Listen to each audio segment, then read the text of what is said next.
박용수의 민주주의 리더십. 선거제 개편, 국회의원 수 확대로 풀어보자.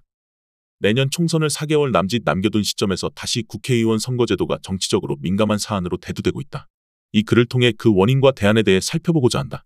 현행 준연동형 비례대표제는 2019년 선거법 개정협의 과정에서 비례대표 의석을 늘리지 못해서 나온 절충적 대안이었다.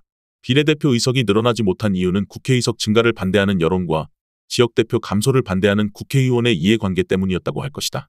비례대표를 늘릴 수 없다면 47석 중에서 30석만이라도 정당 득표에 비해 지역의석을 확보하지 못하는 정당에게 비례의석을 배분하자는 것이 준연동형 비례대표제 도입 취지였다. 그런데 위성정당이라는 편법으로 오히려 30석의 연동제 비례대표제가 거대 정당의 비례대표 의석을 늘리는 결과를 초래했다. 모든 제도는 한계를 지니지만 위성정당이라는 맹점은 제도 취지를 역행하는 치명적인 것일 뿐 아니라 제도 보완 가능성이 낮다는 점이 문제다. 거대 양당에게 도덕적 선택을 강요하는 것으로 제도 실패를 바꾸기는 힘들다. 이들 정당은 상대 정당을 이겨야 한다는 현실 정치의 목표를 갖고 있고 국회의석 확보는 정당의 기본적인 목표이기도 하다. 그런 만큼 위성정당 방지법이 위성정당을 방지할 가능성도 낮다. 대통령의 거부권 행사나 추후 국고보조금 관련 소송까지 고려할 때 그 실효성은 더욱 낮아진다. 제도개혁이 실패했더라도 바뀐 제도를 다시 바꾸는 것은 또 다른 문제다. 다시 어떤 방식으로 바꾸어야 할지 불확실하고 현재의 제도를 선호하는 사람들이 있기 때문에 다시 바꾸기가 쉽지 않다. 예상 가능한 시나리오는 크게 두 가지로 구분할 필요가 있다. 하나는 현행 국회의원 선거제도로 실시되는 경우이고 다른 하나는 병립형 비례대표로 전환하는 것이다. 어떤 경우이든 과거와 동일한 기존의 양상이 그대로 재현될 것 같지는 않다.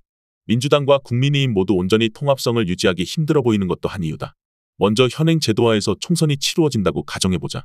국민의힘은 지난 총선 때와 같은 위성정당을 만들겠지만 공천파동 이후 또는 이준석 중심의 신당이 출범한다면 국민의힘과 연대하더라도 위성정당 효과는 약화되기 쉽다. 민주당의 경우 반윤석열 비례정당이 구성된다면 이 정당은 민주당 위성정당이 아니라 자율성을 유지할 가능성이 있다. 민주당은 국민의힘 견제를 위해 비례정당의 비례의석을 집중시켜야 하지만 민주당과 경쟁적이며 독자적인 비례정당이나 위성정당이 민주당의 정당 지지율 수준의 득표를 독차지하기 어려울 것이다. 민주당과 국민의힘 모두 불확실성이 커진 현재의 선거제도를 선호할 것 같지 않다. 병립형 비례대표제로 돌아가는 경우 민주당은 권역별 비례대표제를 채택할 의사를 내비치고 이에 국민의힘도 반대하지 않는 것으로 알려졌다. 권역별 비례대표제는 정당의 지역 편중 현상을 완화하는 효과가 있지만 군소정당에게는 불리한 선거제도다.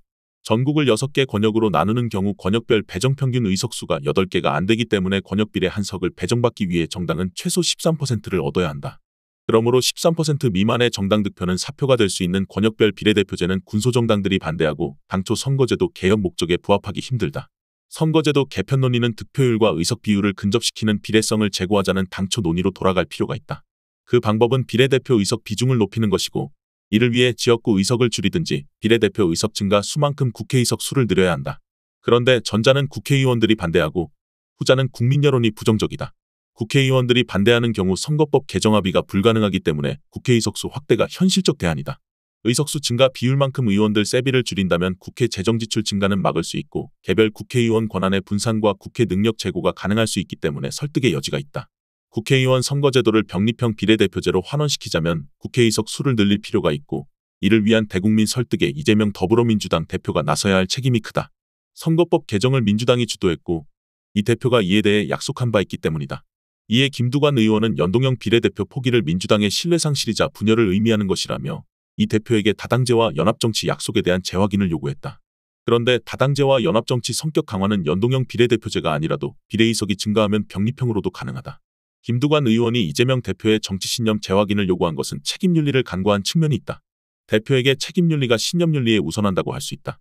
소속 정당 의석을 높이고 편법에 의해 상대 정당에 비해 불리한 조건에 처하는 것을 막는 것은 당대표의 책임윤리에 해당되고 다당제와 연합정치는 정치인 개인으로서 신념윤리에 해당된다.